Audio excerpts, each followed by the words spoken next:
what would you say are the skill sets that you had to build or acquire in order to join the ROS community? Well, you definitely need a basic set of skills for programming. That's for sure. It doesn't have to be the best programmer. Let's say, like you could, for instance, do kind of like the conceptualization of it, and somebody else can check it for you. Yeah, I do feel like a lot of people get stuck into like, oh, I want to be the expert, I want to be the know-it-all. But like, as long as you can figure yourself how you do it and like actually follows the steps, you should be fine. Like, it's not about being the smartest programmer. No, yeah. It's just, I think, about conceptualizing and abstracting, for instance, to start small and just add some small steps and constantly be able to figure out what the next feature is. So if you work with Git, definitely also a very important skill to have, then just make sure that your commits are relatively small and actually mean something.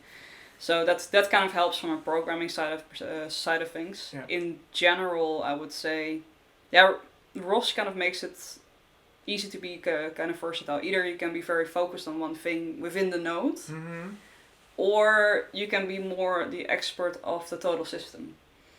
That you kind of know which nodes are necessary and perhaps aren't really an expert on each individual node, but you know how everything fits together. Yeah. Yeah, so which sensors do you need to do SLAM, or like what else do you need to make an autonomous robot, for where's instance? the data I'm getting to, and what's the actuators I'm going to control?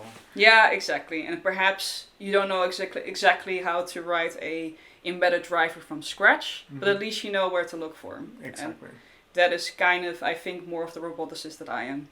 Is more of like, the ones that connect the dots together.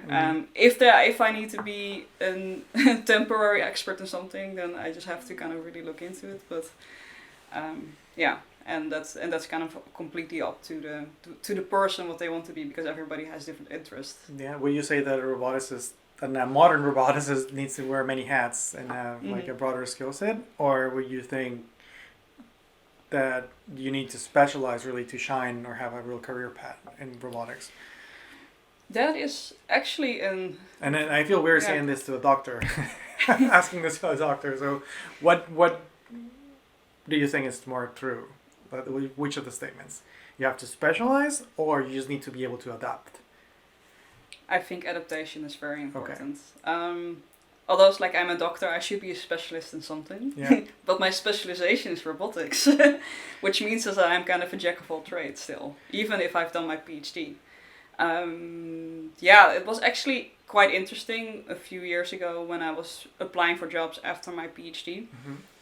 I actually found out that I'm too much of a jack of trades. Because at that time, people were still looking at for a lot of people with expertise, specialists. Even though I had a lot of experience with many things, perhaps I wasn't an expert at all of them at the same time. You want more tea? Of course, yes. Oh.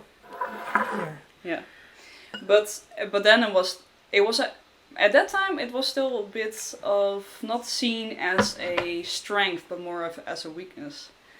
But I don't know, like it's for a robotic system. You kind of need to know the full picture, right? Yeah, in order I kind of wonder if they were trying to solve a specific problem by hiring someone that could just come and fix it immediately. And that's why they were really looking for someone that's specialized in that area.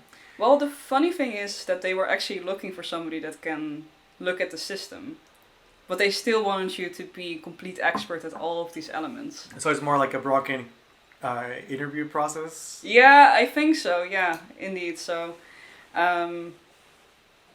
but in the end, I think actually when I came to Bitcraze, that was actually the perfect match at that point, because because it's also a small company, it's really an asset to have multiple skills as well, not only in being a roboticist, but just in running a company. Yeah.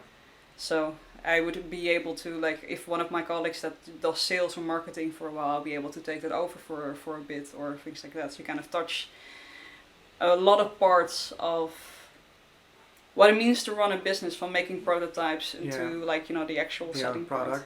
How many people are working with you in Bitcraze? Currently we have 6. Okay. We are looking for new people, but until now we have not been crazy busy yet. So 6 people in total. And so you came into robotics in the industry, and you were like specializing in a lot of things. Well, not specializing, sorry. You're like jack of all trades, and you jump into the opportunity at Bitcraze. How did you apply that knowledge? Like, what are you doing right now? So currently, all I can think about is ROS. I've been dreaming it because I've been working so hard on it. For me, actually, because when I did my PhD specifically on MAVs, which is also a very complex system, and robots in 3D is more difficult, of course. So I already came across the Crazyflie. I already had experience with the Crazyflie, so that was at least a good experience that they can use. Also, I used to be one of the users. I used to be a researcher that uses the Crazyflie because that's kind of the most people that buy our products or the Crazyflie are researchers. You went through the pains. Yeah, I went through the pains and I want to fix it. Yeah. So at least I could be kind of like the glue between the research community and Bitcraze, because so it's mostly software engineers, and they are very good programmers, very good hardware designers, way better than I can ever be. But but I actually have also been at the other side, so that at least I can make some help with that. Oh, and that's really important. That's really important. So you know how to fly well. No, I know how to make them fly. I don't know how to fly well either. Yeah, I'm a really bad pilot. But I make during my PhD research, I made them fly autonomously. So that is, so that I didn't have to fly them. That's my answer actually. When people ask me, so you know how to fly drones well? Well, I can program it to fly. I probably can pilot it myself. Yeah. So it's a good way to get yourself out of a situation like that. But tell me more about the skill set that you think people have or need to get into the robotics industry right now. Yeah, indeed. So programming I already mentioned, although Python should be already sufficient. I would say... So not even like C++ or anything, just like basic... Python would be already enough for most systems. You would have, I think it's very important to have a good feel for the systems as well. You need to have basic knowledge about sensors and state estimators, controllers, things like that. So that's the area where I lack the most. Yeah, so because a robot is, of course, a sensing and actuator, acts something to the environment, and that is something that the sensors act. So you need to know a bit about each element of that process in order to understand robotics. Yeah, and other than that, as easy as that. Just being able to understand all the concepts. Yeah.